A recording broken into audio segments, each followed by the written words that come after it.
The small neighborhood bakery on Maple Street had always been a warm place. The smell of fresh bread, cinnamon rolls, and coffee wrapped around customers like a comforting hug. For many locals, it was more than a bakery. It was part of their daily routine.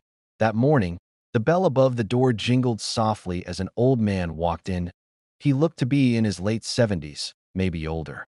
His coat was worn, the sleeves slightly frayed. His hands trembled as he adjusted his cap, and his shoes had seen better days.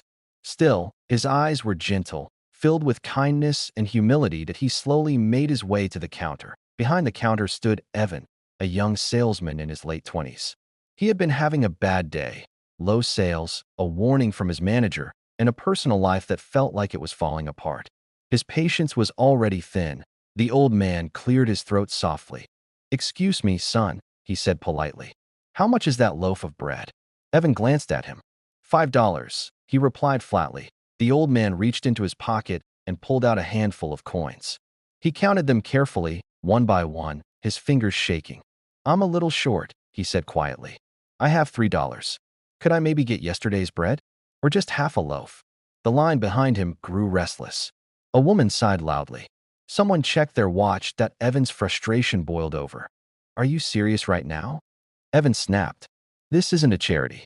The old man looked embarrassed. "I'm sorry. I'll leave." As the old man tried to step aside, his elbow accidentally brushed the counter, knocking over a small tray of cookies. That was it.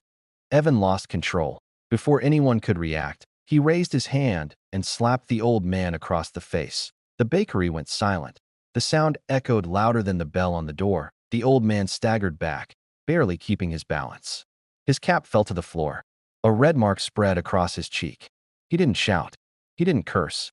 He simply bent down, picked up his cap with shaking hands, and whispered, "I didn't mean any trouble." Tears filled his eyes as he slowly walked out of the bakery. For a moment, no one moved.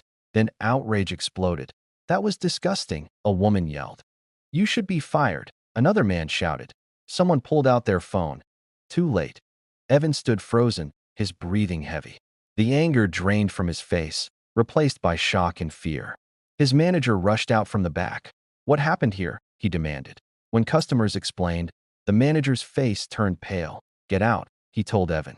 "You're done. Don't ever come back."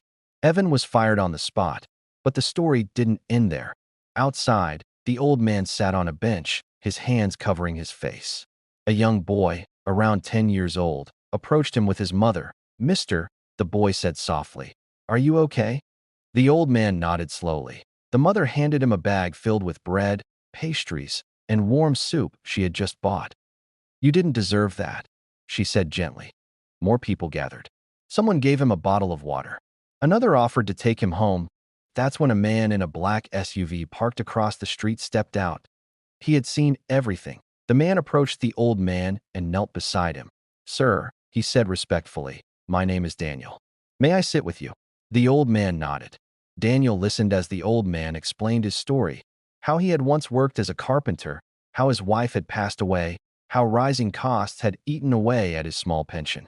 He had walked 2 miles just to buy bread. Daniel's eyes filled with tears. What no one knew was that Daniel was the owner of several businesses in the city, including commercial properties, and the bakery itself. The next day, the incident went viral after another customer released security footage, but the real shock came a week later. Daniel held a press conference that he announced that the bakery would be under new management. The salesman's actions, he said, were unacceptable. Then he turned to the old man, who stood beside him. "This man," Daniel said, "will never worry about food or rent again." Daniel revealed he had arranged free housing, monthly financial support, and even a part-time job mentoring young carpenters for the old man, something that gave him dignity, not pity. As for Evan, he watched the news from his tiny apartment, his head in his hands. The slap that lasted 1 second had destroyed his career and taught him a lesson he would never forget. Weeks later, Evan visited a shelter where the old man volunteered. With tears in his eyes, Evan apologized. The old man looked at him for a long moment, then forgave him. "Anger makes us forget we are human," the old man said quietly. "That bakery on Maple Street still smells like fresh bread, but now it also smells like justice, kindness, and second chances.